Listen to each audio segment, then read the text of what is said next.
Dan tentunya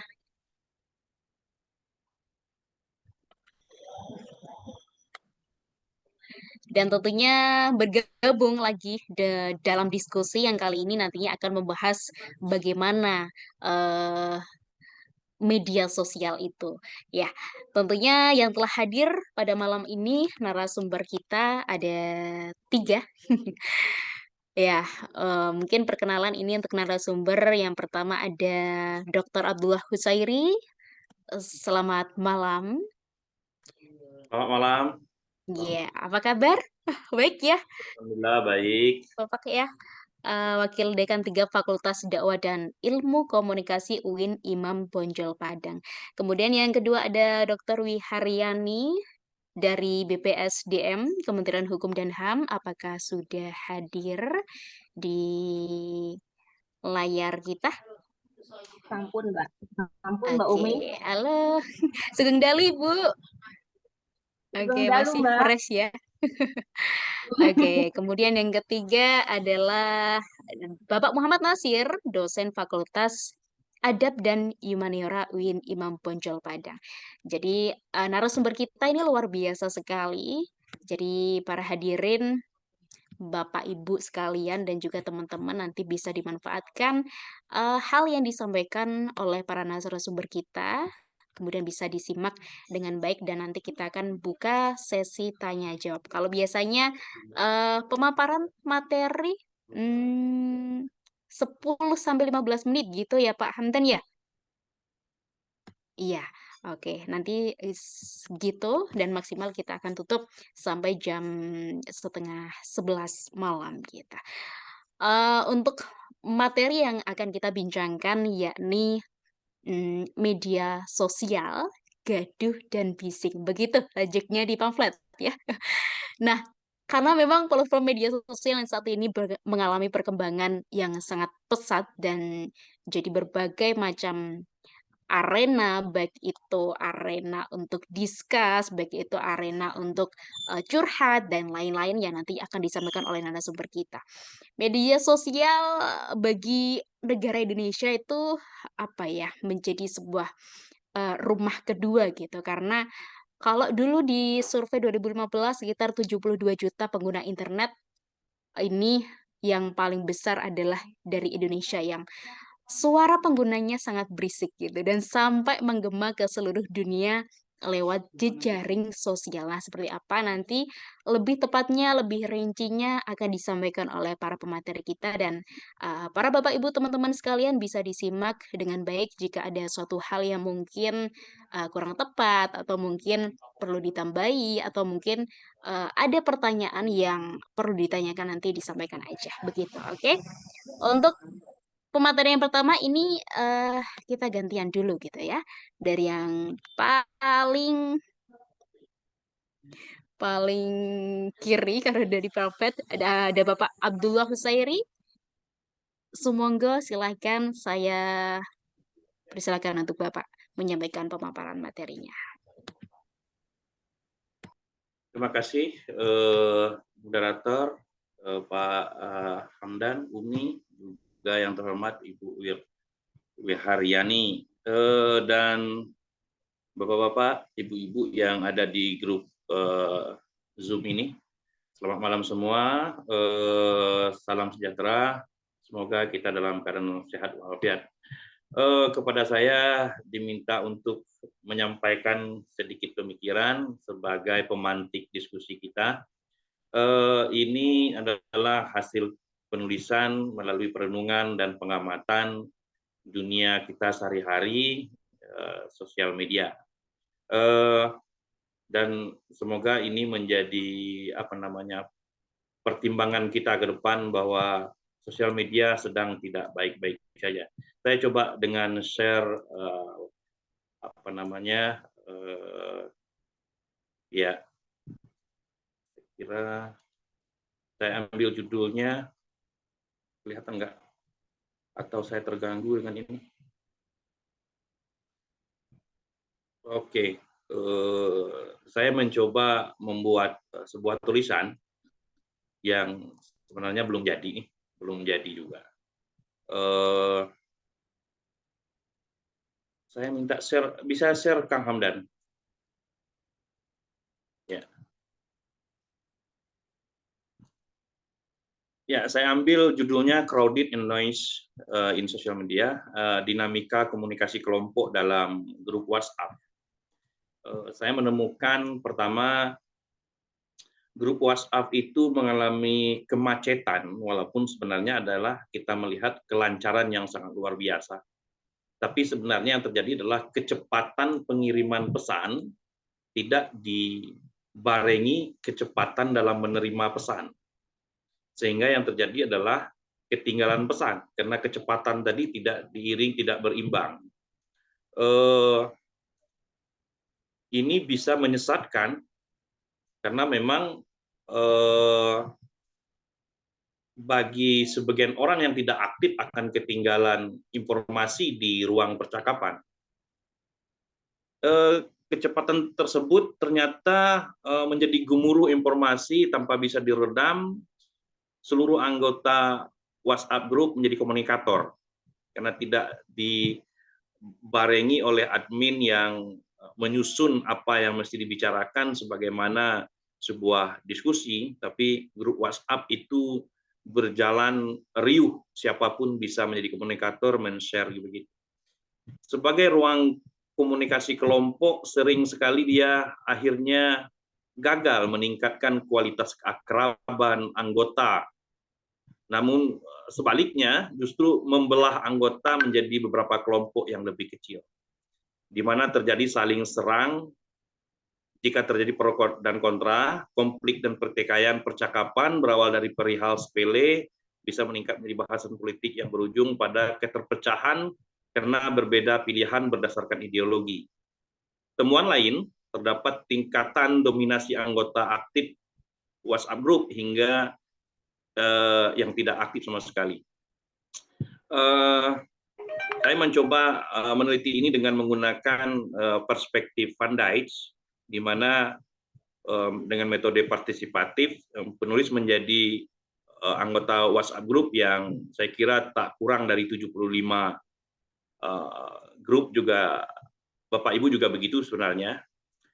Van Dijks mengatakan bahwa setiap wacana yang berkembang dan diproduksi menjadi teks akan mengandung konteks, peristiwa, kekuasaan, dan menjadi sikap juga tindakan. Kita melihat bagaimana teman-teman kita di grup itu membangun sesuatu konteks agar dia berada pada kuasa informasi yang dimiliki. Kemudian ini akhirnya menyarankan bahwa setiap admin harus membuat peraturan dalam bentuk disclaimer, sedangkan anggota ruang percakapan office semestinya dari lembaga tersebut juga mesti membuat surat keputusan dari top manajemen agar seluruh anggota aktif menerima dan mengirim informasi dengan cara yang benar, dan informasi yang muncul itu betul-betul suara dari lembaga atau institusi, bukan pendapat personal yang justru membuat gaduh lembaga tersebut tidak menjadi lebih baik.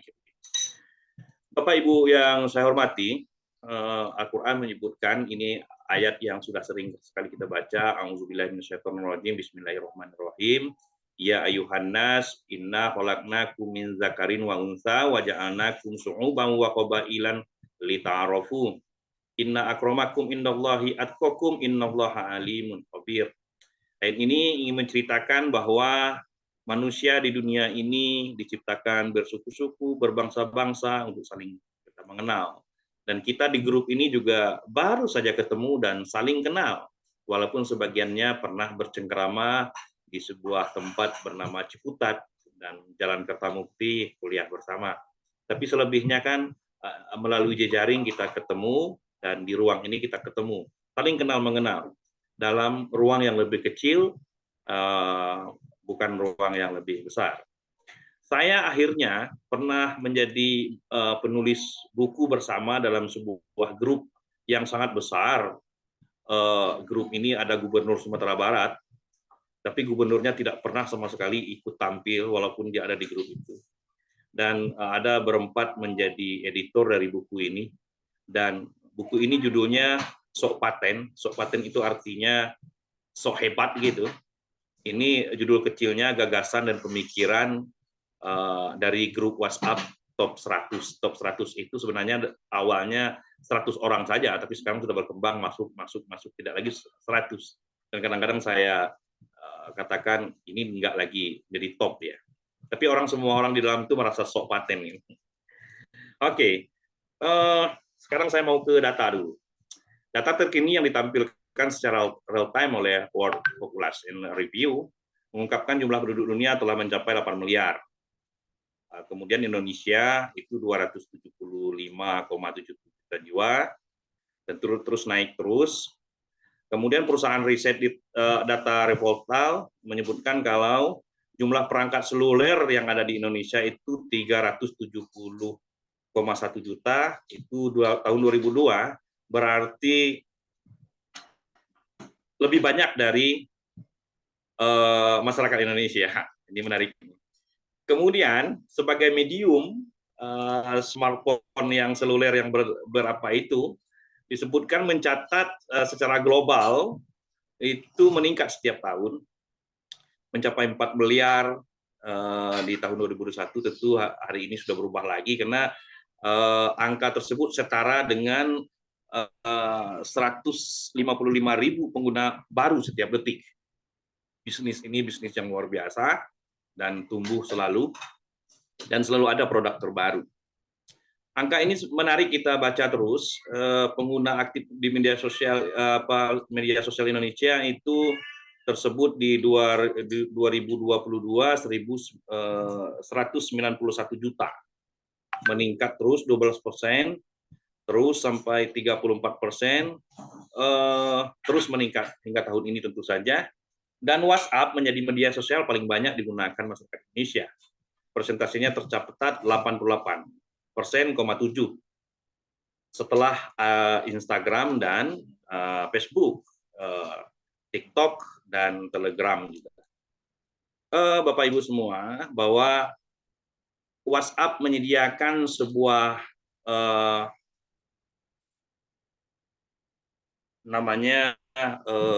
fasilitas ruang kelompok untuk bercerita. Kelompok yang melebihi dari 2 orang, 3 orang, di dalamnya bisa bercerita. Dan sangat memudahkan kita secara real time untuk mendapatkan informasi. Tetapi semua itu akhirnya bukan hanya kenikmatan kita dapatkan, tapi juga mudarat kadang-kadang. Kelancaran informasi yang dimanjakan seyogyanya bukan meningkatkan tingkat silaturahmi, tapi justru kadang-kadang menanamkan toksik yang luar biasa terhadap seseorang, terhadap sesuatu hal. Ini hasil pertama saya, dominasi anggota grup menurut skala Likert yang saya buat. Ada yang sangat aktif, selain punya kepentingan untuk aktualisasi diri, dan juga kepentingan politik, kekuasaan, juga keuangan kadang-kadang, atau hanya sekedar untuk menyatakan diri ada atau peduli terhadap hal yang dibahas. Sehingga menjadi kakek segala tahu, seperti dalam novel Silat 212. Kemudian ada yang aktif, punya waktu menimpali percakapan, termasuk untuk mengikuti aktualisasi diri. Terlalu banyak waktu malahan justru mempercakapkan hal-hal sepele. Kemudian ada yang netral saja, punya waktu, punya kepentingan jika disapa atau di-tag untuk sesuai dengan tema percakapan, ikut menimpali dan dengan pengetahuan seadanya atau memiliki kepentingan terhadap wacana. Lalu ada tidak aktif, tidak punya waktu, tidak tertarik, tidak mengikuti percakapan, hanya sekali, terlalu jarang untuk ikut. Dan yang ini yang satu lagi, sangat tidak aktif, ganti nomor seluler atau tidak tertarik dengan percakapan. Saya ingat waktu kuliah komunikasi dengan dosen saya, Dr. Saiful Hazan, beliau menyebutkan sebuah kelompok itu biasanya, sebuah kelas itu biasanya disebutnya ada harimau, dia lebih kepada pada binatang, contoh ada yang kukang di sebelah kanan, ada yang di sebelah kirinya justru sangat aktif, itu murai. Jadi dia bayangkan seperti itu dalam sebuah kelompok untuk melihat dominasi. Bapak Ibu yang saya hormati, percakapan biasa, ada politik kekuasaan, humor, kritik, agama, kesehatan, kemanusiaan, dan yang menarik itu sumbangan. Ucapan duka paling rame itu, ucapan duka. Kemudian persoalan kita di sosial media. Tidak bisa mewakili semua emosi melalui medium tertentu. Kita harus memahami medium tersebut, lalu memahami siapa yang menggunakan, cara menggunakannya. Kita harus tetap waspada agar tidak terpancing dari umpan yang sebenarnya membuat kita justru masuk ke wilayah paling dramatis dalam hidup, kalah perang informasi. Maksud saya adalah kita sebenarnya sedang diajak untuk berwacana setiap hari sehingga kita tidak produktif dalam sisi lain. Yang kita punya pekerjaan, harus berkarya, harus menuntaskan tugas. Media sosial wahana yang kadang-kadang serius, sedangkan pada sisi lain tidak serius. Yang membutuhkan keutuhan berpikir, cara berkomunikasi, juga bahasa yang dipilih. Begitulah cara yang mungkin agar bermanfaat, selebihnya kita menjadi residu informasi yang tidak memberi arti. Singkatnya, kita patut cerdas memakainya. Nah, ini temuan saya. Grup percakapan tidak resmi lembaga tetap dianggap menjadi resmi karena kekuatan personal. Seperti grup kuliah dosen, juga kepegawaian, apalagi dibuat menjadi one way, alias satu jalur oleh admin saja. Pengiriman data resmi menjadi resmi melalui grup, walaupun tidak ada kesepakatan sebelumnya sebagai jalur komunikasi resmi. Nah, ini ada masalah hukum nanti. Ketika orang mengatakan, saya tidak tahu, kan sudah dikirim di grup. Dan dikirim di grup, apakah wajib kita grup itu membukanya? Bagaimana yang tidak aktif sama sekali tadi? Kemudian perintah permohonan melalui grup percakapan tidak resmi tetapi dianggap resmi oleh pembuat grup. Sebaliknya, bagi penerima pesan hal tersebut tidak resmi, juga belum disampaikan melalui administrasi manual sebagaimana aturan berlaku. Biasanya kan ada surat itu masuk jam berapa dan ada tanda terimanya segala macam. Ini masalah resmi tidak resminya, bukan masalah substansi sampai tidak sampai ya. Pada grup percakapan juga rawan selalu saling sindir sesama anggota grup yang bahkan sudah masuk ke wilayah hukum karena sudah sampai pada penghinaan personal, perbuatan tidak menyenangkan. Etika komunikasi kelompok dilanyau oleh mereka yang menganggap diri lebih berkuasa atau wacana yang diperbincangkan. Jadi miskomunikasi, malkomunikasi, diskomunikasi terjadi di ruang percakapan, sering terjadi pada ruang percakapan yang membebaskan siapapun menjadi komunikator. Dominasi mereka yang punya banyak waktu untuk aktif menjadi grup percakapan tidak lagi sehat dan menyehatkan dalam pergaulan silaturahmi. Ada kebencian, ada kemarahan, ada penghinaan atas setiap percakapan yang melukai dari anggota yang lain. Pada sebuah buku yang saya tulis tentu saja, Teologi Informasi, Refleksi Wacana dan Literasi Media, Abdul Ghusairi. Manusia memang membutuhkan informasi sebagai hak, tetapi pada kehidupan yang serba bergegas ini, sikap teologi sangat menentukan bagaimana seseorang menempatkan informasi yang didapat. Itu pula yang akan menjadi pandangan, sikap, mungkin juga tindakan. Keputusan seseorang terhadap sesuatu hal dilandasi dengan sikap teologis, yang tak terpisahkan dengan kemampuan serapan terhadap berapa banyak informasi tentang ketuhanan, keagamaan, ilmu pengetahuan, dan sistem berpikir yang mengitari hidupnya. Sementara itu, media sebagai pintu bagi beragam informasi hari ini berhadapan dengan media sosial yang tak kalah riuhnya berbagi informasi. Jadi buku ini mengajak membaca mencermati itu sebagaimana layaknya mencermati hak-hak hidup yang lain. Saya menyimpulkannya begini, khususnya WhatsApp Group mengalami kemacetan, pengiriman, dan penerimaan. Kecepatan tersebut juga menjadi ruang percakapan menjadi gemuruh tanpa bisa diredam. Sebagai ruang komunikasi kelompok gagal meningkatkan kualitas keakraban anggota, namun sebaliknya membelah. Konflik pertikaian berawal dari perihal sepele dan meningkat menjadi bahasan politik. Temuan lain, terdapat tingkatan dominasi anggota yang tidak aktif. Saran saya adalah menyarankan agar admin membuat disclaimer, sedangkan ruang percakapan resmi dari lembaga institusi membuat surat keputusan bahwa itu resmi. Kalau tidak, dia bisa diprotes. bukan hak dan kewajiban saya membuka grup, karena itu tidak ada dalam keputusan, misalnya begitu, atau aturan. Ada baiknya WhatsApp dibuat terbatas terhadap anggota yang punya semangat persahabatan dan pernah terjadi di luar grup. Kalau sudah terjadi di luar grup, ada semangat yang berbeda itu. Kalau tidak pernah bertemu di luar grup, itu berbahaya, bisa perang. Terakhir, gerakan literasi media merupakan hal yang sudah mendesak agar pesan yang terkirim tak lagi sebatas jarum hipodinamik dan simulakra yang ke dalam kepala publik. Ini butuh masukan banyak dari sebuah tulisan sederhana saya, dan belum menjadi tulisan tapi baru menjadi slide. Saya mengantarkannya ke ruang ini menjadi bagian yang perlu kita pikirkan bersama sebagai pengantar diskusi dan silaturahmi melalui tadarus ilmiah. Demikian, banyak maaf. Assalamualaikum warahmatullahi wabarakatuh.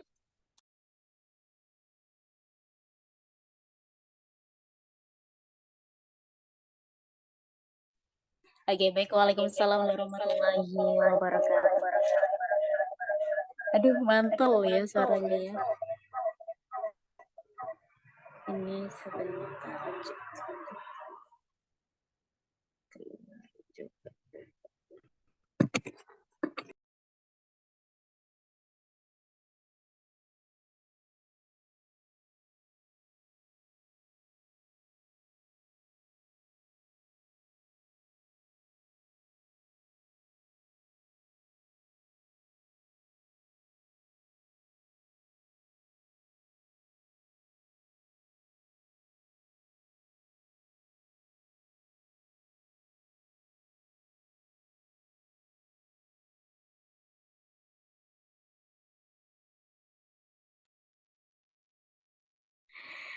Oke, baik. Maaf tadi ada gangguan sedikit.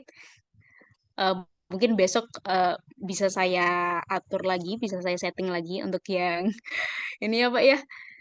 Tadi videonya belum bisa memang kalau dari ini. Besok mungkin saya bisa perbaiki. Oke, baik. Terima kasih sebelumnya untuk Bapak Abdullah Husairi, pemaparannya singkat, padat, dan cukup jelas bahwasanya ruang lingkup media sosial yang dikatakan bising dan juga gaduh dari Pak Abdullah Husairi adalah grup WhatsApp gitu ya, yang memang ini jadi masalah klasik bagi kita sehari-hari gitu ya. Nggak bisa dipungkiri bahwasanya kalau di grup WhatsApp tuh kalau kita nggak ada berkepentingan memang seakan-akan kita nggak tahu gitu. Nah, bagaimana nanti untuk mengatasi itu nanti kita bisa diskusikan bersama karena ini juga menjadi hal-hal yang eh, berpengaruh pada kehidupan kita, apalagi kehidupan bermedia sosial. Nah, dari Bu Wiharyani, oke, lanjut. Nanti kita akan bahas bagaimana dari perspektif Bu Wiharyani mengenai media sosial yang gaduh dan bising. Boleh disampaikan, Ibu? Saya persilakan. Baik, terima kasih banyak Mbak Umi. Saya sedikit mungkin nih ya berbeda dengan Pak Abdullah. Kalau saya lebih kepada menanggapi apa yang sudah ada di dalam kondisi masalah real. Mungkin kalau saya membawanya di Indonesia dan ada di beberapa negara Middle East. Izinkan saya untuk men-share dan mungkin ini akan jadi pembahasan kita juga. Siap, siap, Oke, siap. baik. Oke, baik. Kalau saya melihat sebuah media sosial itu memiliki dimensi dari positif dan negatif. Ketika kita bicara load and noise ya, load itu sendiri kan berarti apa namanya secara tersendiri memiliki suara yang keras, dentumannya cukup besar, itu loud. Namun di satu sisi noise itu sendiri kan agak sedikit negatif ya. Negatifnya kenapa? Kalau itu sudah mengganggu ataupun memberikan hal yang memang sedikit memiliki dampak negatif dari sebuah pribadi, ranah private maupun secara komunitas. Sehingga kalau melihat sosial media, melihat dari load and noise-nya itu akan memiliki perbedaan yang mendasar. Jadi kalau load itu lebih dentumannya tinggi, sedangkan noise itu memiliki dampak yang negatif biasanya. Kalau udah noise itu kan kayak lebah ataupun lalat ya. Kalau lalat udah terbang kemana-mana kan kayaknya mengganggu. Nah, bisa dikatakan load, mungkin kita bisa memahami bahwa secara tidak langsung kondisi saat ini kehidupan beragaman di Indonesia, khususnya di kalangan Muslim ya, Muslim kelas menengah yang berbasis di perkotaan, secara intrinsik dan tidak dapat diubah terjerat dengan penggunaan media sosial sehari-hari. Kadang membentuk sebuah sosialitas Islam. Lebih tepatnya adalah bagaimana mereka mempraktekkan sebuah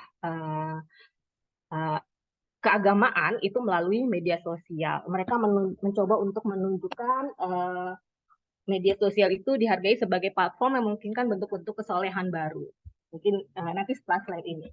Jadi ini adalah versi lautnya, bahwa secara tidak langsung media sosial itu memiliki dampak sebuah platform yang memungkinkan memberikan sebuah brand, identitas baru bagaimana mempraktekkan sebuah religi di dalam media sosial. Namun di satu sisi dengan noise-nya media sosial itu satu sisi mempraktekkan kesolehan, ada beberapa yang menurut Salma dan Fatima merasa bahwa media sosial itu tidak hanya menghasilkan kesolehan dan antusiasme Islam. Jadi fenomena ini ternyata memiliki sebuah kekhawatiran dan kecemasan yang serius. Karena kenapa? Ternyata di balik dari kesolehan tersebut ada konsep pria yang mengacu pada praktek pamer kesolehan, sehingga seseorang yang memiliki tempat yang kuat dalam teologi Islam yang memperingatkan bahwa melakukan ria itu sebenarnya adalah sebagian perilaku yang berdosa. Namun ternyata kembali lagi pada Salma dan Fatima ini bahwa pada akhirnya dimensi tersebut kembali lagi kepada individu masing-masing untuk bisa melihat apakah hal-hal yang kita share di media sosial terkait dengan praktek agama kita itu termasuk ria dan atau bukan, itu dikembalikan lagi kepada individu. Itu dari sisi positif dan negatif. Dan bagaimana dari sisi positif tadi, kalau saya lebih melihat memang perspektif saya dari beberapa jurnal-jurnal yang saya baca, media sosial itu memiliki dampak yang positif itu lebih banyak dibandingkan yang negatif. Jadi perspektif positif di dalam media sosial ini sendiri lebih banyak yang ada dibandingkan dengan yang negatif. Tapi kembali lagi tergantung kepada teman-teman yang mungkin bisa melihat wacana dari media sosial itu sendiri apakah lebih banyak negatif atau lebih banyak positif. Namun kalau saya lebih banyak memberikan sebuah perspektif yang positif dari beberapa kasus. Contohnya dalam kasus Great Muslimah. Mungkin pernah dengar ya Great Muslimah. Jadi ada beberapa konteks di sini bagaimana mempraktikkan Islam melalui media sosial ini merupakan hal yang positif karena beberapa penelitian memberikan hal yang positif juga terkait dengan praktek Islam melalui media sosial. Nah, perubahan signifikasi Muslim khususnya di Indonesia yang secara tidak langsung pernah diteliti oleh Salma, bahwa meningkatnya ketergantungan umat Islam pada media sosial ketika menjalankan keyakinan mereka. Secara tidak langsung berarti mereka memiliki ketergantungan dengan media sosial. Nah, mungkin ada beberapa teman menyatakan terdulu, ini kelompok yang mana dulu nih gitu, yang dijadikan ketergantungan pada media sosial gitu. Bukan berarti bahwa semuanya di umat Islam itu memiliki ketergantungan di dalam menjalankan keyakinan mereka. Nah, kemudian di satu sisi media sosial itu menurut Horst dan Miller merasa bahwa sangat relevan, sangat melekat dalam kehidupan sehari-hari oleh penggunanya. Menurut Miller sendiri, umat Islam sendiri sering menganggap aktivitas online mereka sebagai bagian dari upaya saleh mereka untuk meningkatkan religiusitas mereka. Jadi dengan media sosial itu mereka merasa bahwa adalah hal yang memang relevan dan melekat di kehidupan mereka secara tidak langsung untuk meningkatkan religiusitas. Berarti kembali lagi kepada tadi ya versi ria. Apakah itu ria kembali lagi kepada individu ataukah memang perspektif orang yang merasa itu adalah ria? Dari perubahan signifikan dan relevansi di kehidupan, maka secara tidak langsung media sosial itu memperluas ruang publik sebagai tempat ide, identitas, dan wacana. Kalau menurut Horst sendiri dan Salma, bahwa gambar visual dan meme serta pesan tekstual sederhana yang menarik bagi audiens yang baru saja menemukan religiusitasnya. Jadi kalau ditanya yang tipe seperti apa nih yang bisa masuk dikategorikan ketergantungan dengan media sosial untuk menjalankan keyakinan mereka, balik lagi bahwa kelompok yang menemukan religiusitasnya baru saja menemukan religiusitasnya. Ya, sehingga kalau ditanya tadi, ntar dulu, kelompok mana dulu? Ya, ternyata adalah kalau menurut Host dan Terry, serta Selama adalah mereka adalah orang-orang yang baru menemukan religiusitasnya. Sehingga apa dampaknya di media sosial dengan memperluas idenya, identitas dan wacananya, sosialita online itu dan praktek keagamaan bisa berjalan beriringan dan tidak dipandang kontradiktif.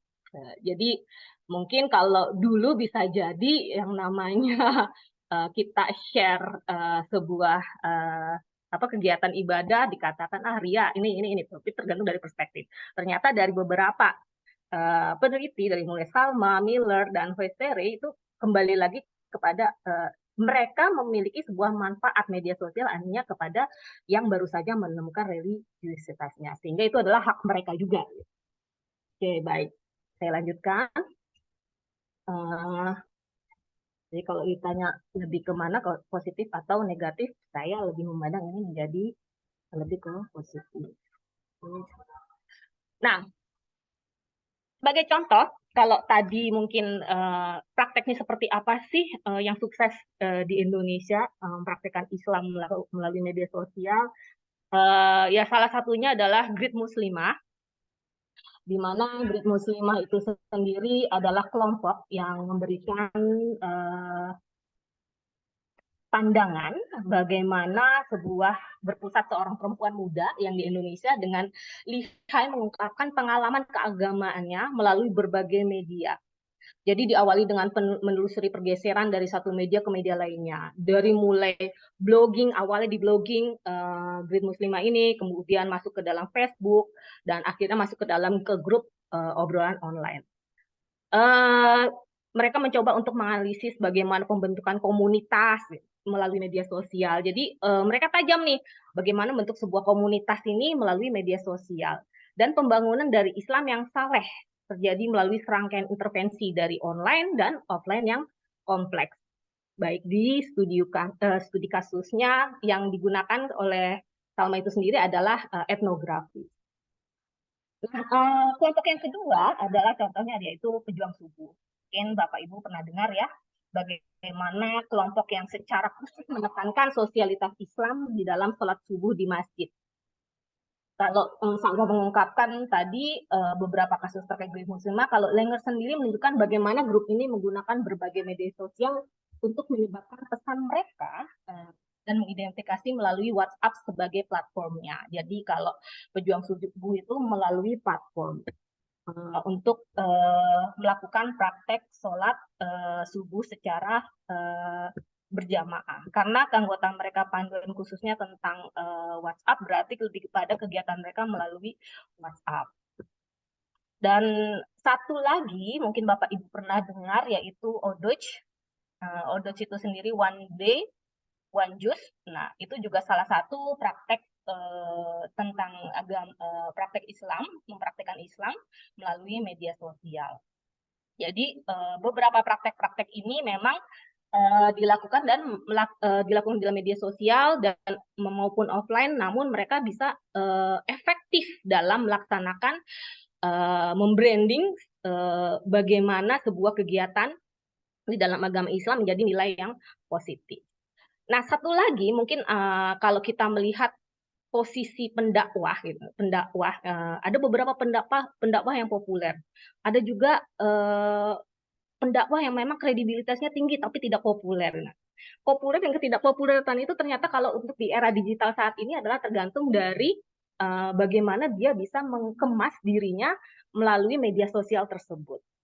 Kalau Bapak Ibu mungkin pernah dengar ya, dan ini udah di-riset juga, mungkin pernah dengar Pak Felix Xiao. Nah, itu salah satunya di tahun 2017 sempat booming kan. Walaupun mungkin ada satu sisi pihak yang memang tidak setuju, satu sisi pihak yang setuju dan lain-lain. Kontroversi itu tersendiri memang itu terjadi gitu. Namun secara tidak langsung apa yang tokoh tersebut sampai dengan di riset gitu oleh eh, salah satu apa namanya peneliti di Malaysia bahwa menyatakan apa yang dilakukan oleh eh, pendakwah tersebut adalah merupakan sebuah branding yang diberikan eh, secara tidak langsung berbeda dengan pendakwah-pendakwah yang lain sehingga yang dilakukan tersebut menjadi sifatnya populer. Nah, eh, yang ada di riset yang dilakukan oleh Hewai Weng di artikel tahun 2018 di Art of Dakwah melalui sosial media dan visual persuasion terkait dengan Felix Xiao tersendiri, propagationnya Felix Xiao di Indonesia dan di Malaysia, bahwa dia menemukan kalau seorang penceramah akan populer di media Indonesia memiliki 3 item. Item pertama adalah dia harus memiliki keterampilan komunikasi dan strategi media. Nah, apakah mungkin bisa jadi saat ini praktek yang terjadi kalau versinya sebenarnya yang lebih kompeten tuh si A loh, yang lebih bagus si B loh, tapi kenyataannya ternyata kurang populer. Kenapa gitu. Nah, namun satu sisi dari tidak hanya keterampilan komunikasi strategi media, di satu sisi adalah kredensial yang kuat dalam pendidikan agama itu juga perlu. Kalau saya sendiri melihat begitu di viral atau publish secara apa ya, secara terus-menerus frekuensinya dan diviralkan gitu, saya akan melihat tetap di latar belakang. Jadi poin kedua itu malah menurut saya sendiri adalah penting. Background-nya, apakah dia masuk pendidikan yang memang pernah menempuh pesantren atau memang pernah menempuh pendidikan yang terkait dengan agama atau tidak gitu. Itu penting gitu. Karena keterampilan komunikasi dan strategi media semua orang pasti akan bisa kan. Hanya 1 ayat dan 2 ayat pun juga bisa dilakukan. Nah, yang ketiga adalah dia memahami media dan yang menarik atau suara yang menarik. Jadi kalau versinya di Wai Wen bahwa yang dilakukan oleh Felix Tio, pendakwa populer tersebut adalah memiliki 3 kredibilitas tersebut.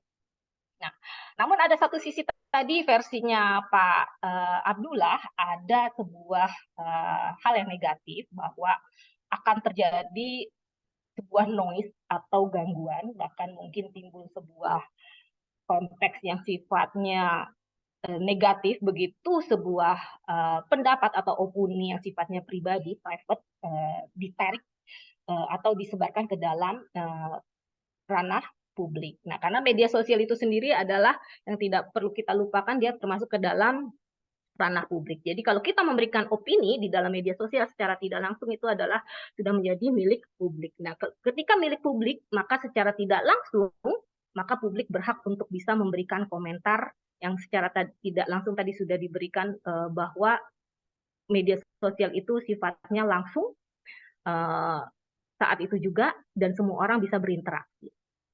Nah, mengakibatkan apa yang negatif biasanya adalah memiliki dampak negatif kalau sudah berubah menjadi social movement. Tapi social movement ini adalah salah satu efek dari sosial media.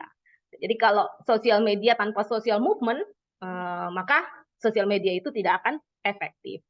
Nah, kadang ditanya negatif atau tidak dari mana? Dari pengaruh dampak yang diberikan. Contoh seperti tadi, bagaimana mempraktekkan sebuah keagamaan, kegiatan keagamaan, namun secara tidak langsung itu masuk ke dalam sebuah perubahan yang baik. Nah, namun di social movement itu sendiri, sosial media yang sifatnya diarahkan kepada political structure.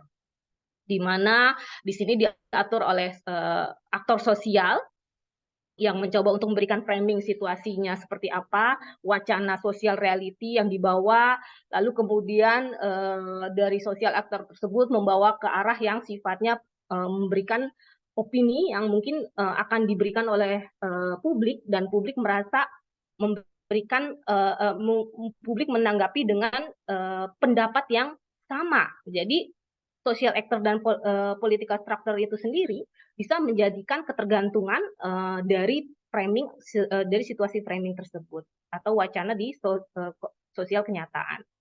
Nah, apa yang terjadi ketika sebuah pengartian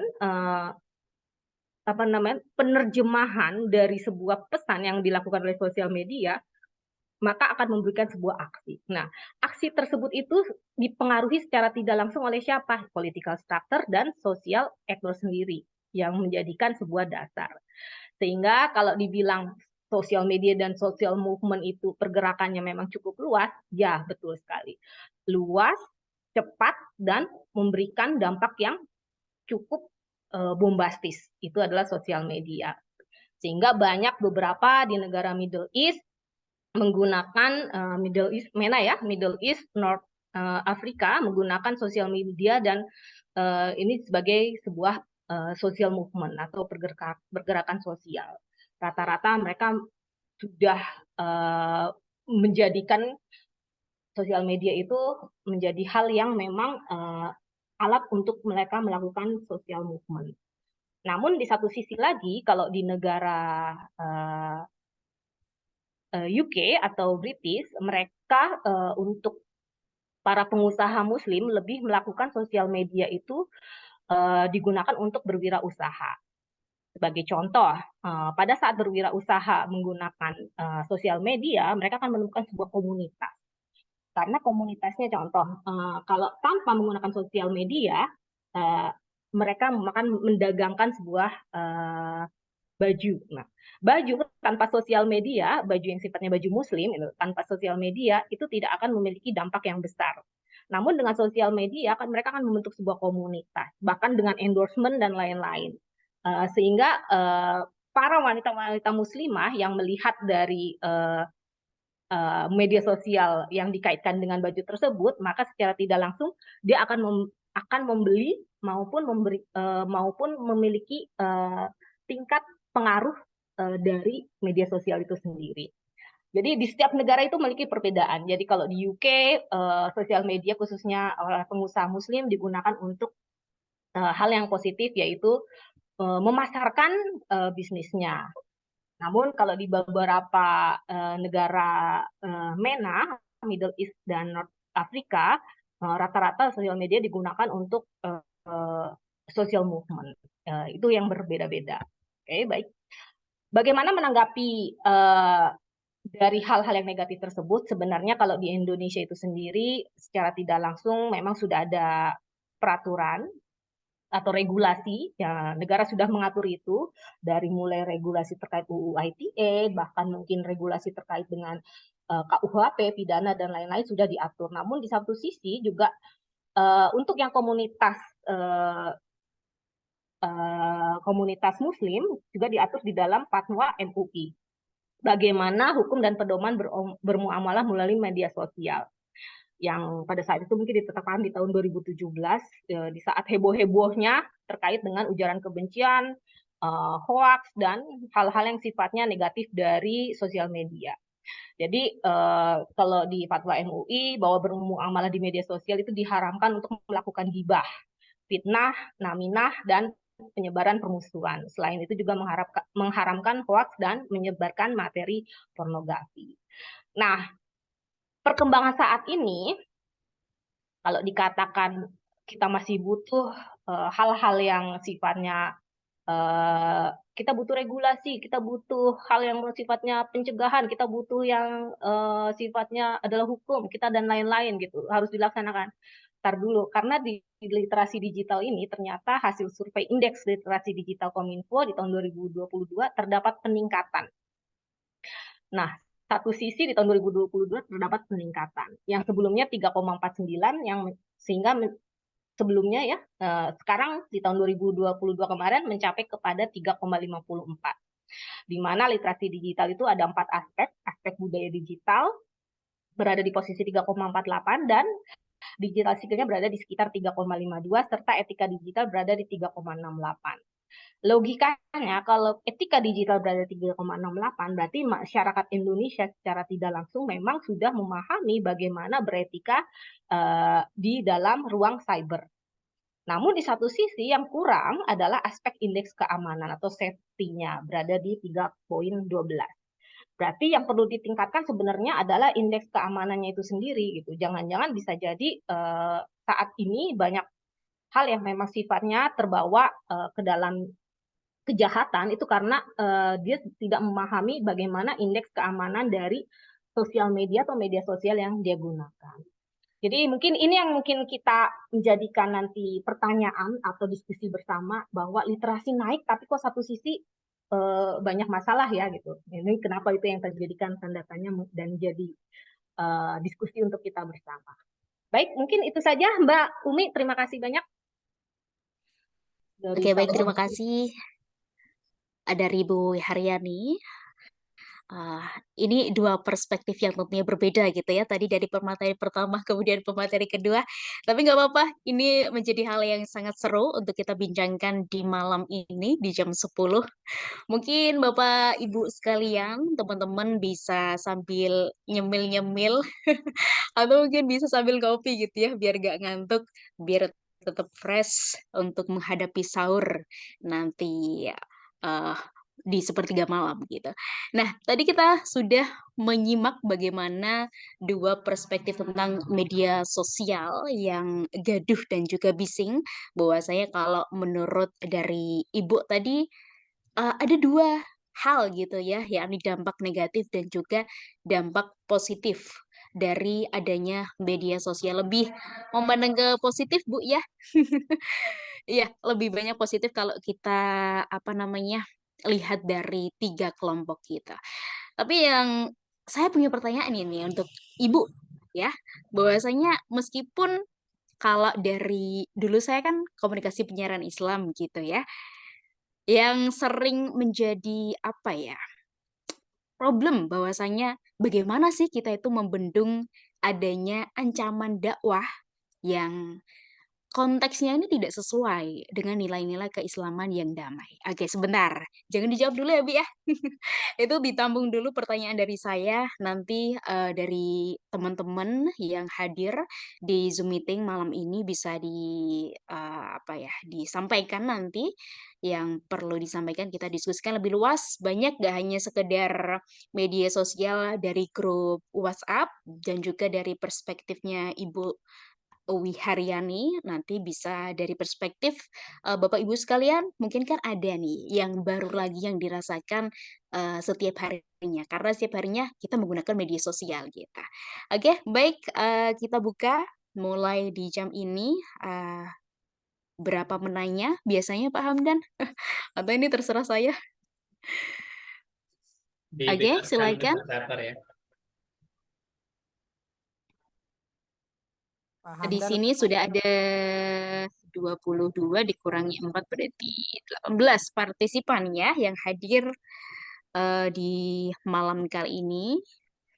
Silakan untuk menyampaikan, mungkin ada nih yang nggak sesuai dengan apa yang disampaikan narasumber atau mungkin kan di lapangan nggak gini gitu. Boleh nanti disampaikan gitu. Semoga teman-teman, Bapak Ibu sekalian nanti bisa raise hand, kemudian disampaikan apa yang jadi pertanyaan. Gitu.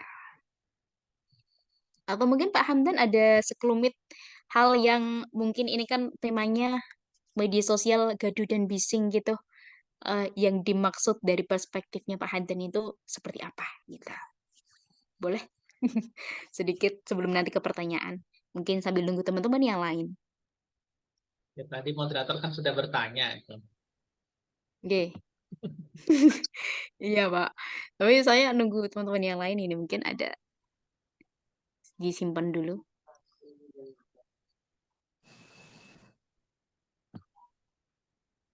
Waalaikumsalam. Oke. Nggih, Maunya dari eh, siapa? dari Ahmad. Pak Ahmad ya? Oke, Oke, semoga. untuk kedua pemateri yang hebat-hebat ini, yang pertama dulu di awal-awal rame-rame medsos internet itu ada banyak orang yang teriak-teriak jangan ngaji ke Google, jangan ngaji ke medsos gitu kan. Terus sekarang kok jarang terdengar.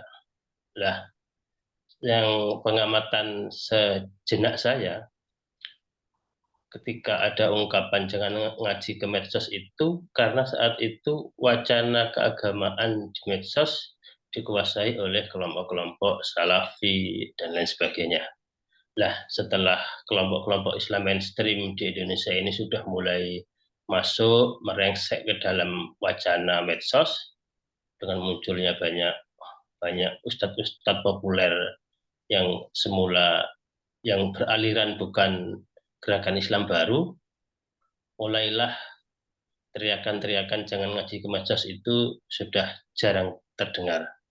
Sekarang sudah banyak, umpamanya kayak Gus Baha sudah mulai masuk ke dunia medsos, itu sudah jarang sekali terdengar. Nah, ini fenomena apa? Ya, apakah itu sesungguhnya ungkapan-ungkapan itu hanya sesungguhnya adalah kekecewaan dari kekalahan kelompok Islam mainstream, ya. Dan kemudian ketika mereka sudah bisa mulai merengsek, mendesak wacana Islam non mainstream itu, lalu mereka sudah tidak mengharamkan lagi ngaji ke medsos. Itu pertanyaan pertama. Yang kedua, kalau tadi pemateri pertama Dr. Husairi itu banyak melihat sisi negatif medsos, khususnya WA, dan itu yang diamati adalah perilaku warga negara. Sekarang pertanyaan saya, kalau dilihat dari perilaku penyelenggara negara, itu kok kayaknya medsos itu juga berdampak negatif.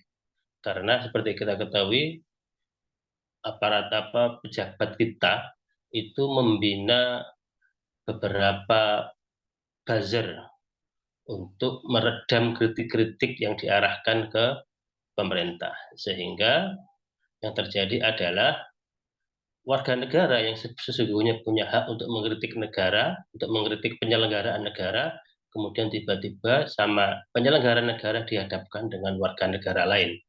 Dan itu kira-kira bagi demokrasi bagus enggak keberadaan buzzer-buzzer yang dibina oleh kakak pembina di dalam pemerintahan itu. Terima kasih. Oke, baik. Terima kasih untuk Pak Ahmad. Pertanyaannya sangat kompleks sekali ya. Ini bisa untuk dua pemateri yang adil gitu ya. Satu pertanyaan untuk Pak Husairi dan juga satu pertanyaan untuk Ibu Wiharyani. Oke, mungkin langsung dijawab aja sambil Bapak Ibu sekalian yang lain menyiapkan pertanyaan untuk pertanyaan selanjutnya kita. Untuk pertanyaan pertama tadi mengenai pengamatan Pak Ahmad gitu ya. Perihal, eee, himbauan untuk, lebih ke larangan gitu ya, jangan ngaji ke medsos gitu. Tapi sekarang mana ungkapan itu kok udah nggak ada gitu. Nah, sebenarnya ini fenomena yang seperti apa? Apa ini termasuk ungkapan kekecewaan gitu? Nanti bisa dijawab sama Ibu Wiharyani ataupun mungkin Pak Abdul Husairi nanti bisa menambahi, silahkan.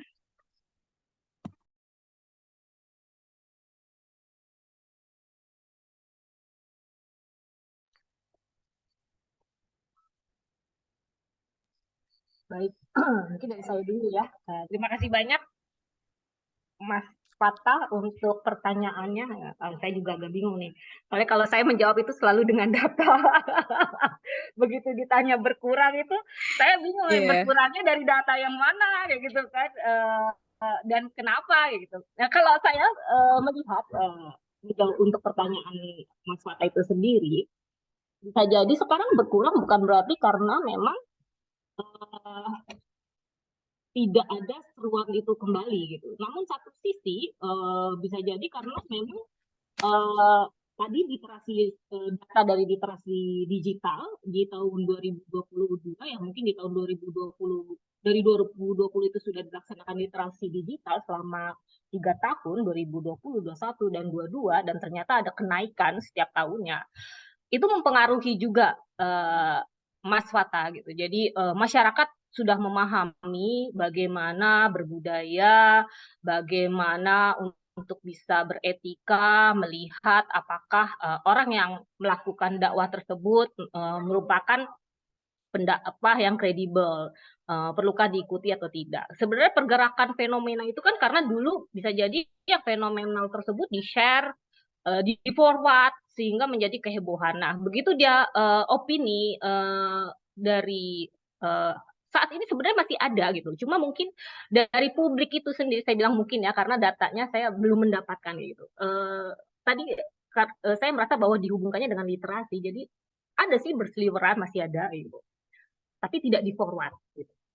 Bisa jadi tidak di-share kembali, atau bisa jadi tidak diberikan komentar dan yang lain. Sehingga ketika masyarakat literasi digitalnya sudah tinggi, mau apapun yang berseliweran itu tidak akan memberikan dampak yang berarti.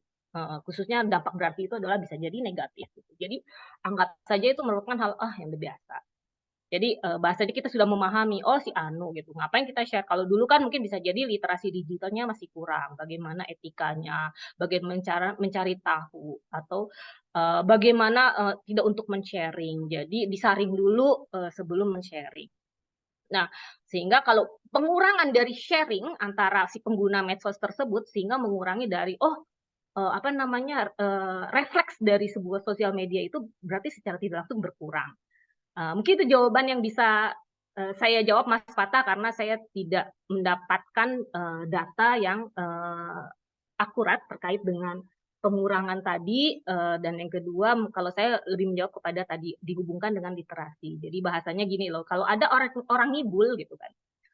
Orang ngibul ada perempuan laki-laki yang biasa memberikan kebohongan kepada wanita-wanita. Ketika wanita tersebut sudah biasa tahu gitu loh, tahu bagaimana trik. Oh dia bohong nih, oh dia ini nih laki-laki bohong tuh seperti ini laki-laki yang suka memberikan harapan seperti ini. Maka bagaimanapun si laki-laki tersebut memberikan harapan ke perempuan dan perempuan itu sudah memahami bagaimana untuk referensi terkait dengan laki-laki yang hanya bohong dan memberikan harapan ya secara tidak langsung ya dia hanya menganggap itu angin lalu. Sehingga kalau tidak ada reaksi gitu kan berarti secara tidak langsung tidak memiliki sebuah dampak. Yang berbeda kan mungkin di tahun 2017-18 itu karena memiliki reaksi yang memang super sangat super ya gitu ya. Banyak yang mau-forward tiba-tiba, oh iya gitu, kita baru tahu yang namanya tadi aliran ini. Tadi satu lagi bahwa ada beberapa komunitas yang sifatnya baru memahami religiusitasnya itu baru gitu. Sehingga kalau pada saat dia baru memahami sebuah pemahaman yang terbaru, pasti secara tidak langsung dia akan mencoba untuk memberikan atau men-share. Itu mungkin Mas Fatah dan bisa ditambahkan oleh Pak Abdullah mungkin ataupun Pak Muhammad Hamdan karena yang lebih mendalami silakan. Ya, baik silakan untuk Pak Abdullah Husairi. Mungkin ada tambahan. Terima kasih moderator. Pertama, tanggapan saya terhadap Dr. Khairul Fatah.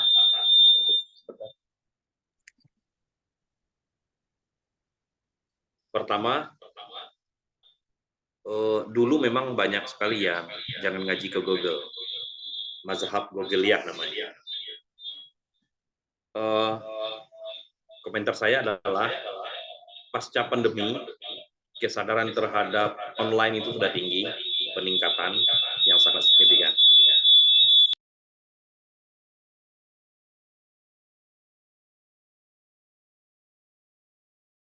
Sebentar ya.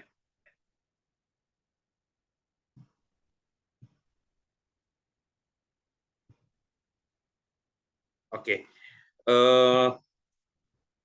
Apakah ini kekalahan? Benar bahwa saya mengkaji tentang media ini pernah saya tanyakan kepada almarhum Profesor Azra ketika dia mengkritisi bagaimana itu sudah lama sekali waktu magister kuliah di Padang, ketika beliau mengkritisi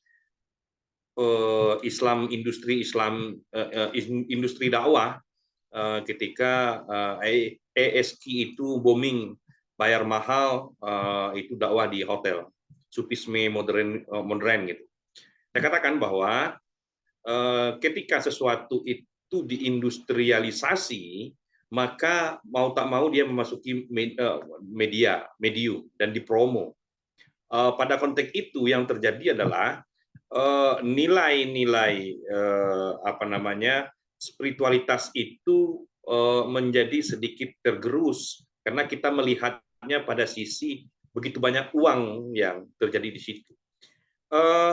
Tetapi keterlambatan dari para komunikator atau dai ke ruang publik itu pernah saya tulis di disertasi, betapa minimnya yang sanggup menguasai medium itu. 2013 seluler menjadi jamak di Indonesia. Sebelum itu belum, karena masih begitu mahal. Tetapi saya sebagai orang yang pernah di media merasakan masih zaman Friendster segala macam. Saya sudah begitu tua ternyata. The Friendster dan mailing list. Belum ada masalah yang terlalu ruwet. Namun ketika semua orang 277,7 masyarakat Indonesia berada di sebuah lini masa yang luar biasa ini, kita melihat pergeseran konsumsi informasi itu. Saya di lokal kelas selalu saya tanyakan, apa medium yang tempat Anda konsumsi? Ternyata semua adalah sosial media. Tidak ada yang media massa, media mainstream. Itu artinya apa? Mereka mencari sesuatu sesuai dengan kadar kepala mereka untuk hal-hal yang mungkin saja itu bermanfaat menurut mereka, tapi sesungguhnya menyeret mereka ke sebuah suasana batin yang berbeda. Generasi sudah berubah, dan di mana publik kita hari ini, masyarakat kita hari ini, Gen Z itu konsumsinya adalah viral, bukan konsumsinya rating. Apa yang terjadi di situ? Yang populis yang didengar, bukan yang otoritatif. Saya kira ini berkenaan dengan buku matinya otoritas ya, keilmuan begitu. Fenomena ini memang akhirnya kita merasakan bahwa keterlambatan yang mainstream untuk masuk ke dunia medium yang baru. Kemudian, bagaimana negara hari ini ternyata juga membina buzzer. Dampak dari 2013 munculnya sosial media yang seluler, smartphone kepada tangan publik yang lebih cerdas, lebih smartphone-nya daripada masyarakatnya memakainya. Itu terjadi ketimpangan budaya, di mana saya masih merasakan ya di zaman BlackBerry itu, dan masih di media, saya belum masuk kampus, ada yang tega memotret kepala korban di tengah rel dan diviralkan karena tidak tahu bahwa itu menyakiti keluarga korban yang ditabrak, ribut dan heboh begitu. Tetapi adakah rasa dosa itu bahwa itu tidak baik? Baru-baru kali ini kita menyadari itu. Sebelum-sebelum ini tidak. Kenapa? Belum ada aturan komunitas yang terbacakan dan dibacakan waktu BlackBerry. Suatu hari saya memarahin seorang bapak, seorang dosen malah, bahwa pada masa Idul Adha dia japret-jepret itu darah-darah yang dengan sapi yang bergelimpangan itu, dengan merayakan Idul Adha-nya, tapi tanpa menoleransikan bahwa teman-teman kita di Bali sedang merasakan sakitnya, bahwa hewan yang dihormatinya secara spiritual itu adalah dilakukan oleh umat Islam. Saya ingin mengatakan bahwa ketika kita masuk ke ruang publik yang dikatakan Habermas itu, adakah sikap antara dramaturgi ruang kelompok yang kita batasi itu hanya muncul hari-hari terakhir ini ketika literasi media disebarkan, digalakkan. Sebelum itu tidak ada. Nah, negara hari ini menyadari bahwa buzzer anti negara ada dan tentu membutuhkan juga buzzer yang pro negara. Riuhnya di situ kan. Riuhnya bahwa kalau tidak ada buzzer nasionalis, bagaimana mungkin bisa negara bisa menyebarkan informasi perspektif negara untuk warga yang ini yang benar menurut perspektif aturan negara. Karena media massa tidak lagi bisa diandalkan. Media massa sudah jauh sekali ketinggalan dari dunia sosial media. Dan kita sangat tahu hasil riset dan jurnal-jurnal mengatakan Arab Spring meningkat dari negara ke negara satu ke negara lain adalah akibat dari tidak terbinanya dan termakan hoax-nya dan hebatnya oposisi memainkan peran untuk menggulingkan kekuasaan yang ada sehingga negara itu bisa rontok. Dan saya kira kita tahulah, nggak perlu kita apalagi banyak kekuasaan rezim-rezim yang ada di situ kalah dan harus runtuh karena kekuatan sosial media. Saya ingin mengatakan bahwa apakah hari ini kita masih demokratis menggunakan? Iya, semua masih demokratis. Persoalannya adalah buzzer oposisi adakah bisa membatasi antara yang mana kritik, yang mana kebencian, mana kemarahan? Apakah itu bisa difilterisasi melalui ilmu jurnalistik? Tidak semua orang punya ilmu jurnalistik dan aturan-aturan undang-undang pers, karena mereka bukan orang pers. Lalu ada undang-undang ITE untuk membatasi. Lagi-lagi dikritik. Di era disrupsi hari ini, saya merasakan bahwa jangankan negara, hal-hal yang sakral saja dikritisi. Jangankan media-media mainstream. Orang-orang yang kita hormati saja dikritisi juga, dibully juga. Orang sekelas Profesor Quraish Shihab bisa dibully. Saya kira saya tidak bisa menerima itu, termasuk kepada Buya Syafi'i, kepada Azra gitu ya. Kenapa? Buzzer itu noise dengan pengetahuan yang sangat-sangat terbatas, mereka ingin menyuarakan sesuatu. Dan tingkat pengetahuan yang berbeda di 277 juta masyarakat Indonesia, tentu saja ini membuat gaduh yang tidak sangat produktif untuk pemerintah ini jalan. Saya kira semua akan baik-baik saja jika kecerdasan bermedia dari buzzer oposisi bisa mengungkapkan dengan cara yang elegan pula, sehingga buzzer nasionalis yang pemerintah juga bisa menimpali dengan berkualitas pula. Sejauh ini tidak ada. Saya masih melihat justru kegaduhan yang sangat tidak produktif. Itu pemikiran saya. Semoga bisa dipahami. Apakah saya pro buzzer? Tidak juga. Saya juga kadang-kadang geleng kepala juga gayanya. Tapi kan untuk menghadapkan sesuatu itu memang kepada kelas-kelasnya. Berarti ada kelas-kelas buzzernya. Tingkatan-tingkatan untuk mereka menghadapi itu. Tapi yang jelas, apakah buzzer itu resmi secara apa juga, saya kira itu tidak juga, tidak baik juga. Bahwa kenapa namanya buzzer, bukan digital strategis yang bisa resmi pula menjadi sebuah tempat makan baru bagi anak-anak generasi Z. Demikian, Ibu Moderator. Terima kasih. Oke, baik, luar biasa sekali jawaban dari Pak Abdullah Husairi dan Ibu Wiharyani ya. Tadi mengenai buzzer, bahwasanya Indonesia juga harus ada buzzer gitu ya. Bukan pro buzzer, tapi karena untuk menyeimbangkan bagaimana nanti kritikan itu agar tidak terlalu merusak negara gitu. Karena keseimbangan itu juga perlu tadi mengenai adanya fenomena gitu ya.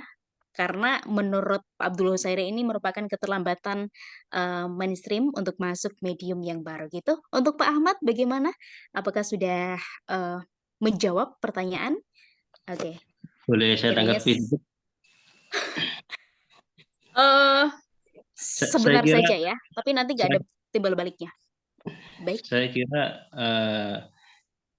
akan merusak sistem komunikasi kita dengan negara ketika kritik dari warga negara itu yang menghadapi bukan lembaga negara. Kan di tiap-tiap di tiap-tiap institusi itu ada humas. Umpamanya ketika ada info di luar yang dianggap tidak sesuai oleh aparatur negara, kan harusnya humas yang berbicara secara resmi sehingga akan jelas bagaimana versi warga negara dan bagaimana versi negara. Tetapi ketika yang menyampaikan itu buzzer dan buzzer itu tidak secara resmi bagian dari lembaga negara, kita akan bingung ini klarifikasi negara atau tidak. Maka kemudian yang terjadi adalah perdebatan yang tidak produktif tadi. Ketika kritik warga negara yang menjawab bukan humasnya negara, tapi oleh lembaga lain yang kita mau bilang itu milik negara, kok bukan resmi milik negara, tapi jelas-jelas dibiayai oleh oknum-oknum dalam pemerintahan. Oke. Saya kira itu kenyataan, Iya. itu kenyataannya. Dan survei LP3S menunjukkan keberadaan buzzer yang dibina oleh kakak pembina di pemerintahan itu telah menurunkan kualitas demokrasi di Indonesia. Terima kasih, Dr. Husairi yang terhormat. Oke, baik, terima kasih itu ya. Mungkin masih perlu diskusi lagi ke depan karena ini waktunya udah jam 10:30. Untuk Pak Ahmad, terima kasih atas pertanyaannya. Nanti unek-uneknya bisa disampaikan mungkin dari forum yang selanjutnya lagi. Ada dua pertanyaan dari satu orang dari Muhammad Al-Hadi yang sudah di meeting chat ini. Katanya saya merasa nih era digital itu tumbuh generasi cenderung introvert gitu, Pak Bu ya. Misalnya menghilangkan checklist biru di WhatsApp. Nah, itu bagaimana gitu ya. Kemudian dampak lainnya, orang ini lebih cenderung banyak atau seneng bicara, kemudian share chat sesukanya, komen sesukanya, dibanding mendengar atau kurang cermat literasi. Nah, apakah ke depan akan tetap begitu? Nah, itu. Apakah ke depan akan tetap begitu? Ya atau tidak? Nanti bisa dijawab oleh Pak Husairi atau Bu Wiharyani. Semoga jawaban yang cukup singkat, padat, dan jelas untuk menjawab pertanyaan dari Muhammad Halki. Silahkan. Bu Wiharyani atau Pak Husairi? Monggo Ibu. Ya, saya coba jawab ya Mbak ya. Yang pertanyaan pertama ya Mas Muhammad Al-Hadi.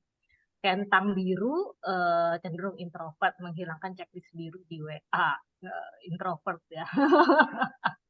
Jadi memang kelebihan dari media era digital ini, kita diberikan kebebasan satu sisi. Gitu.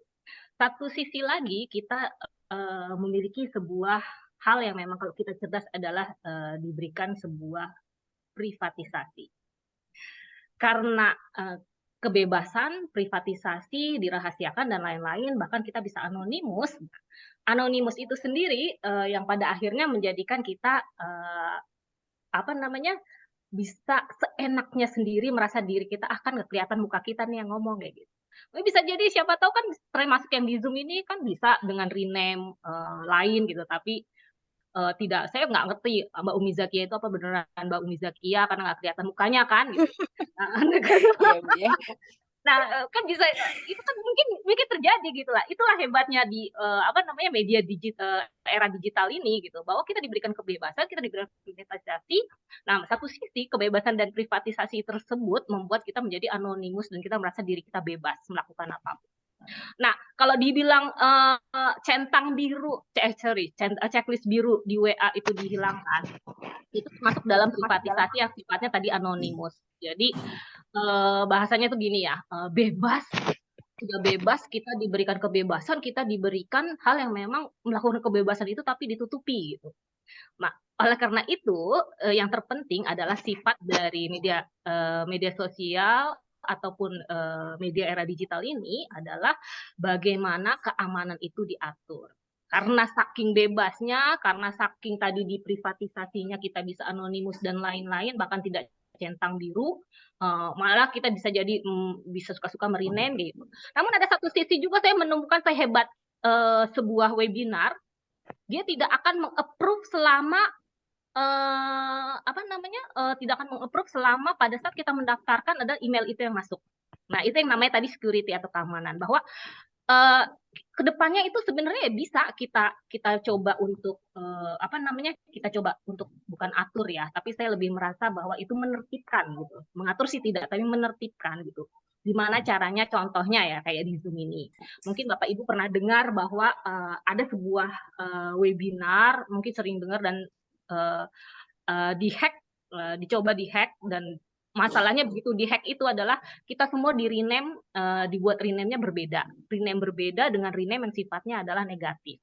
Setelah itu tiba-tiba pemateri langsung keluar video yang sifatnya tidak layak, video porno. Nah, apa yang terjadi itu kan berarti karena ada kebebasan, sehingga kedepannya pada saat melakukan webinar maka yang bisa masuk adalah orang yang mendaftar, meregister dengan dengan email tersebut. Sehingga kalau kita tidak bisa masuk Zoom tapi tidak menggunakan ID kita, itu secara otomatis ditolak. Dan saya sudah pernah mencoba itu.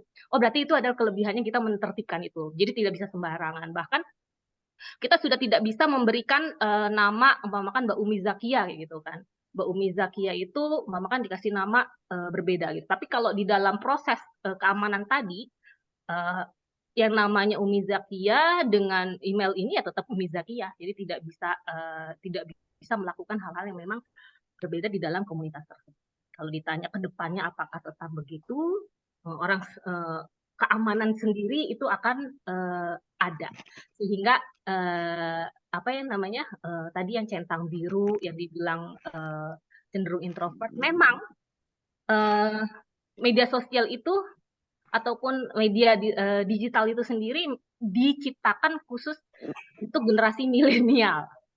Generasi milenial, generasi yang di bawahnya. Sehingga mungkin, maaf nih ya, sorry to say, kalau yang sering terjadi sebuah kesalahan atau memiliki dampak negatif, Bapak Ibu coba cek deh, pasti rata-rata kelahiran yang bukan di atas 80. Yang terjerat itu, entah itu penipuan, entah apa, cek kelahirannya. Pasti saya jamin di atas 80. Maksudnya di 70-an ya. Entah yang terjerat tentang UITE, terjerat mungkin kena korban penipuan dan lain-lain. Namun kalau 80 ke bawah, khususnya 90 ke bawah, 90 ke atas ya, itu memang mereka diciptakan sudah lebih memahami bagaimana memprivate diri mereka untuk memahami bagaimana menggunakan dari media digital ini sendiri dengan efektif.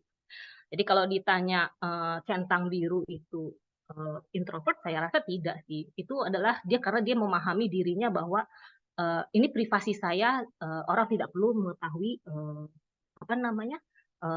orang sudah membaca atau tidak gitu. Jadi balik lagi ya, kalau saya lebih punya perspektif positif terhadap media sosial, karena memang media digital itu memang diciptakan untuk milenial ke bawah. Jadi yang bisa memahami ya itu.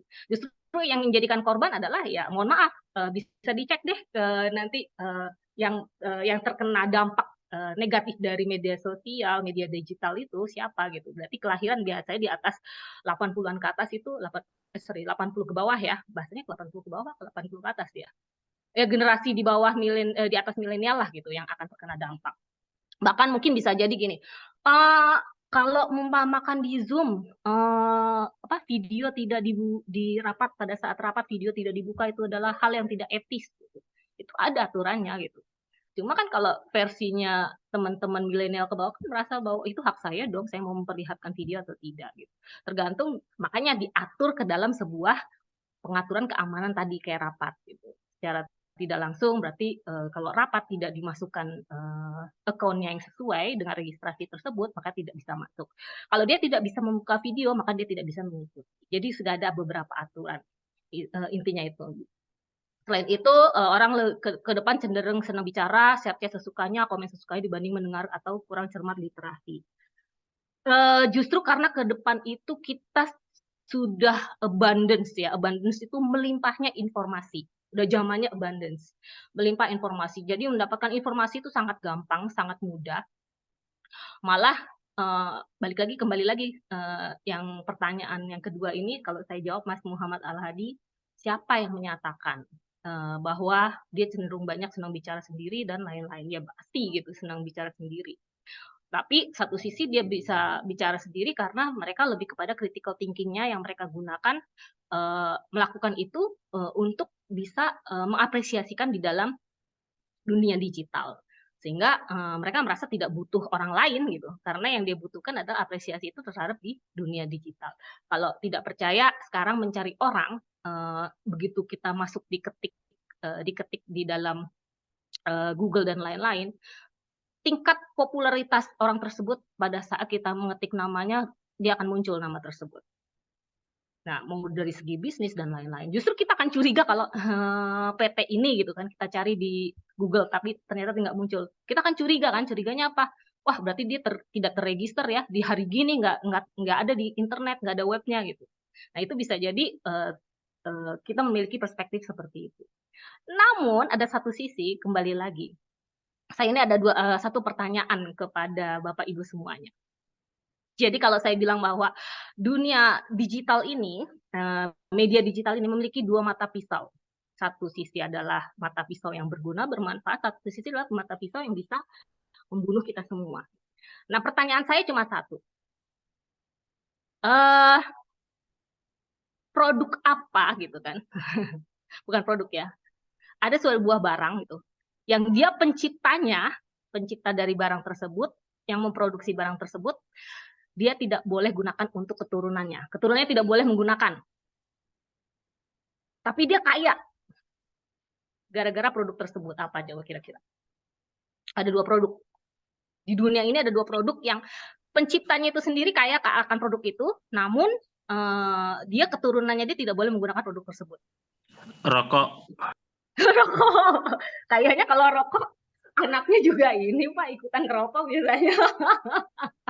Handphone. Apa Pak Isa? Handphone. Yang bisa menjawab, ada dua produk yang bisa menjawab, saya kasih GoPay atau ShopeePay nih. Dua produk ya. HP, Dia Bu. pencipta. Apa Pak satu-satu? Pak Isa apa Pak Isa? HP itu yang pencipta HP itu anaknya nggak boleh pakai HP. Siapa Pak pencipta HP anaknya nggak boleh pegang HP? Ayo yang agak lebih spesifik, ada dua produk coba. Dia kaya orang tuanya karena produk itu gitu kan. Tapi anaknya itu tidak boleh menggunakan. Yang pernah dengar mungkin, yang pernah baca. Facebook sama rokok. Facebook sama, emang anaknya yang mendirikan Facebook udah bisa mendirikan Facebook Pak. udah bisa baca Facebook, masih bayi kali. Makanya karena bayi itu nggak boleh pakai Facebook. Berarti nggak ada nih ya, nggak ada yang bisa menjawab ya, nggak ada ya. Nggak jadi Bu Yani, kalau ya. berita ini loh, pendiri Apple sama Facebook loh Bu Yani. Pendiri Apple sama Facebook nggak boleh anaknya megang Facebook. Bukan, anaknya dibatasi ya, bukan nggak boleh sih, dibatasi penggunaan teknologi di rumah. Dibatasi penggunaan teknologi di rumah. Apple ya masuk sih Apple. Tapi kalau Facebook kayaknya enggak deh. Ada satu lagi. Microsoft, Bu. Pinter Mas Hasan. Satu lagi apa Mas? Ya betul, Microsoft. Bener. Jadi Microsoft atau hadiah nih. Ya, Microsoft. Dia langsung tidak boleh anaknya itu memegang gadget sedikit pun. Padahal dia penciptanya. Ada satu produk lagi apa? Mas Hasan baru bisa jawab satu. Orang tuanya kaya. Gara-gara itu. Tapi anaknya nggak boleh. Ayo Mas Hasan apa? Alibaba. Nyerah ya, berarti nggak bisa dapat dua, berarti nggak dapat deh. GoPay atau ShopeePay. Berarti nyerah ya. Satu lagi apa coba? Narkoba. Nah, dua produk tuh di dunia yang anaknya tidak boleh menyentuh. Satu, Microsoft itu sendiri menyebutkan dia anaknya tidak boleh sama sekali untuk memegang gadget. Nah, padahal tadi Apple dan Microsoft ya, betul. Padahal itu orang tuanya kayak gara-gara itu. Kenapa? Karena dia bisa memahami bahwa itu bisa menjadi edik. Dan yang kedua adalah bandar narkoba. Benar nggak? Ada nggak bandar narkoba anaknya suruh make? Nggak ada kan? Karena dia tahu sisi negatifnya. Jadi intinya apa? Intinya adalah bahwa media digital itu sendiri memiliki edik yang tinggi. Sehingga untuk kedepannya sebuah pengaturan tadi yang untuk teman-teman yang berada di milenial ke bawah itu memang sudah dunianya. Jadi yang aneh itu sebenarnya yang punya edik parah itu adalah yang di atas milenial. Kenapa? Karena itu mengganggu dari kegiatan kita yang seharusnya. Jadi kadang-kadang memanfaatkan sebuah smartphone digital, media digital, itu malah mengganggu kemanfaatan dari setiap kegiatan kita, gitu. Ya atau tidak? Karena milenial ke bawah menggunakan media digital itu sebagai hal yang memang untuk mengapresiasi. Jadi kalau ditanya tadi dibandingkan mendengar atau cermatnya, karena mereka mengapresiasikannya di situ, gitu. Jadi dua mata pisau, kalau teman-teman yang milenial ke bawah itu bisa memanfaatkan media digital itu dengan sangat baik. Bahkan kalau versi tadi Ria ya, kenapa setiap makan difoto, setiap ini difoto ya, karena dia sudah tahu bagaimana menghasilkan sebuah produk dari sosial media tersebut. Satu sisi dia jadi YouTuber, satu sisi dia jadi selebgram gitu. Setiap jepretan fotonya itu menghasilkan uang. Nah, kalau kita kan berbeda. Kita ngelihatnya siapa coba? Lambe Turah. Sifatnya ngelihatnya apalagi yang hal-hal ya yang negatif-negatif sehingga yang secara tidak langsung terpengaruh tadi movement-nya tadi gitu kan. Movement tadi secara tidak langsung terpengaruh. Mungkin itu saja Mbak Umi Zakia. Jadi tergantung dari dua pertanyaan tadi Mas. Ini semoga terjawab dari perspektif saya ya. Mungkin nggak tahu berbeda dari perspektifnya Pak Abdullah. Silakan Mbak Umi. Saya kembalikan kepada Mbak Umi. Oke, baik, terima kasih Bu Wiharyani ya. Semoga menjawab dari Pak Muhammad Al-Hadi. Oke, terima kasih. Apakah ada tambahan Pak Abdullah? Atau sudah cukup sekian? Oke, saya langsung menjadi closing statement dari dari Pak Muhammad Al-Hadi. Pertama, soal saya merasa era digital tumbuh generasi introvert. Saya merasakan mahasiswa saya lebih aktif, mau dan mampu berkomunikasi lewat WhatsApp daripada diajak berdiskusi ria di lokal. Ini heran juga saya. Kalau komplain nilai berani banget, tapi ketika bahwa kuis di kelas itu adalah bagian dari nilai, mereka nggak ada satupun. Ini melatih mereka untuk tidak gentle terhadap semestinya. Itu juga terjadi. Nah, apa yang saya bangun rasionalisasi dari awal tadi adalah itu sisi negatif. Kalau kita sebut sisi positifnya 80, saya membicarakan yang di 20% itu. Di 80% saya kira nggak perlu lagi dan sudah diceritakan begitu banyak manfaatnya dari sosial media dan WhatsApp khususnya. Apakah centang biru segala macam ini bentuk dari perilaku yang tidak gentle itu? Bahwa mereka ingin egois dan tidak menghargai bahwa mereka sebenarnya sudah baca tapi tidak tahu lawan bicaranya sudah read, sudah pada posisi sampai atau tidak. Itu kan mengartikan ada komunikasi yang harus dibatasi. Berarti dia sudah tidak ingin melihat bahwa lawan dari komunikasinya tidak tahu bahwa dia sudah membaca. Dampak lain, senang bicara sesukanya, chat. Ini memang kecenderungan pertama bagi generasi yang memiliki Android baru atau baru online. Kecenderungannya begitu. Kecenderungan untuk aktualisasi diri lebih banyak daripada kecenderungan pemanfaatan yang lebih dari itu.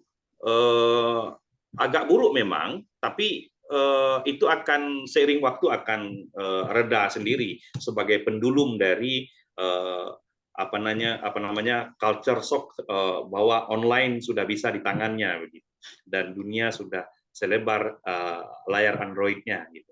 Tetapi kita akan melihat fenomena kecenderungan orang ketika sudah sampai pada tahap kejenuhan, dia akan berdiam. Jadi pendulum itu akan begitu ya, akan terus bergerak di tengah tsunami informasi hari ini. Kita melihat orang-orang yang baru ber-WhatsApp, baru ber-online, dan seterusnya orang yang sudah pada titik jenuh dan memahami bahwa ini loh watak dari media sosial ini begini. Jadi dia akan paham dan akan diam. Tapi orang yang belum akan terus selalu, apalagi yang punya kepentingan seperti buzzer tadi. Closing saya bahwa ketika negara apa tadi yang Cak Pata tadi, bagaimana mungkin kita bisa paham dengan noise semua orang membicara dan mengkritik, tetapi bukan dengan salurannya. Saluran itu kan media massa. Kalau seseorang diwawancarai secara resmi, lalu masuk media massa, lalu ada cross check. Nah, sekarang ini kan tidak. Yang terjadi itu siapapun dia, entah siapa dia, dengan akun anonim dia berbicara tentang negara seperti kasus-kasus, banyak kasus diungkapkan, ada kebenaran di situ.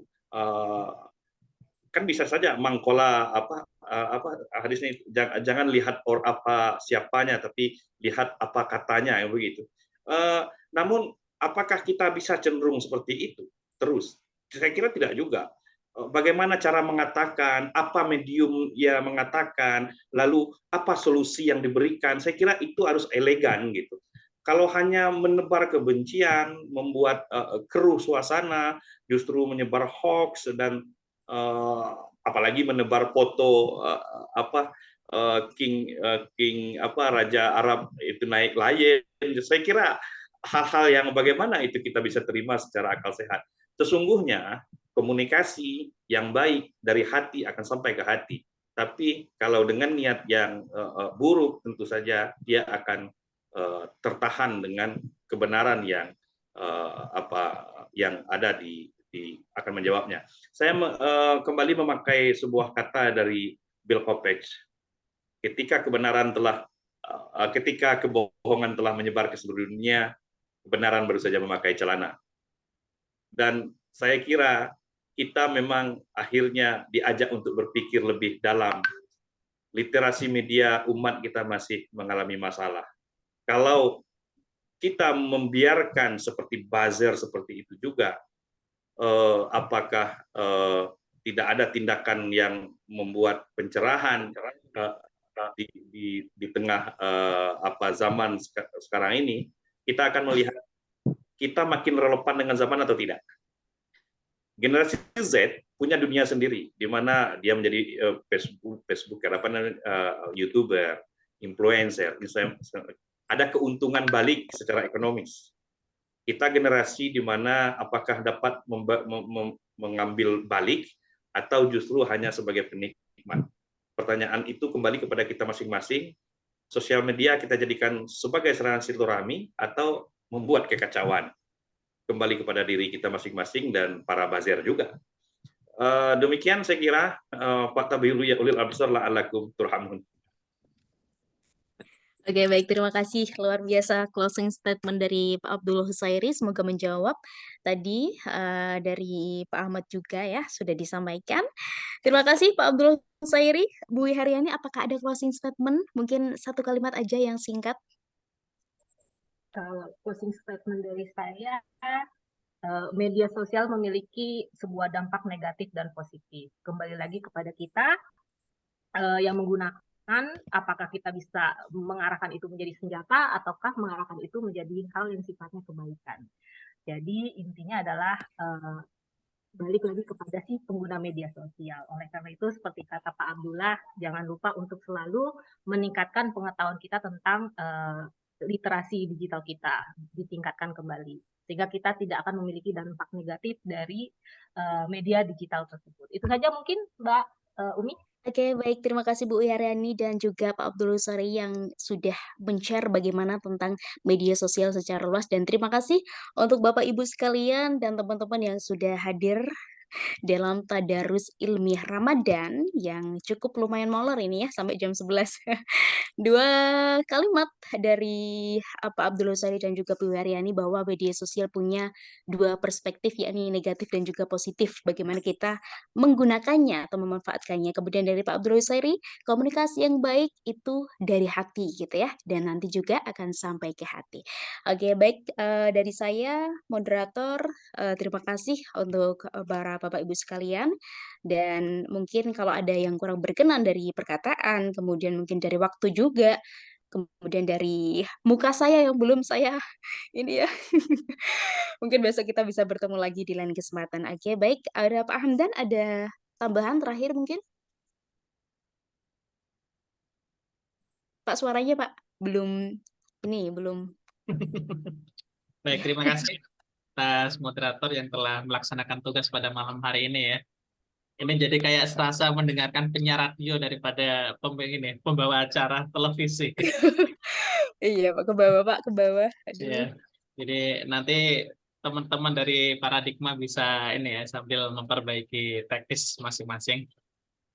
Diinformasikan pada Bapak Ibu semua bahwa ini pertemuan keempat atau sesi keempat dari tadarus kita dan besok kita akan ketemu kembali dengan sesi yang kelima. Kebetulan tema yang kita angkat adalah berkaitan dengan tarekat. Bagaimana hubungan tarekat dan perkembangannya dalam dunia modernitas sekarang ini masih bisa bertahan atau tidak. Nah, ini hadir insya Allah besok itu 3 orang. Pertama dari tarekat Satariyah Minangkabau ya Sumatera Barat, kemudian tarekat Naksabandiyah ini nanti dari Depok lah ya, Bu Dr. Yumina, dan satunya tarekat dari kepengurusan Jatman, Jamaah Alut Tarekoh Muktabaroh An-Nahdiyah gitu. Gitu Dr. Atmo Prawiro. Semoga bisa bersua kembali dan kami semuanya dari tim dan kepanitiaan dari Paradigma Institute serta dari Forum Silaturahim Mahasiswa Doktoral SPS UIN Jakarta tahun 2016. Mohon maaf jika ada kekurangan dan kesalahan. Semoga ini menjadi bagian daripada kita semuanya dan saya pun cukup mengakhiri. Wassalamualaikum warahmatullahi wabarakatuh. Waalaikumsalam Waalaikumsalam warahmatullahi warahmatullahi wabarakatuh. wabarakatuh. Warahmatullahi wabarakatuh. Saya juga selaku moderator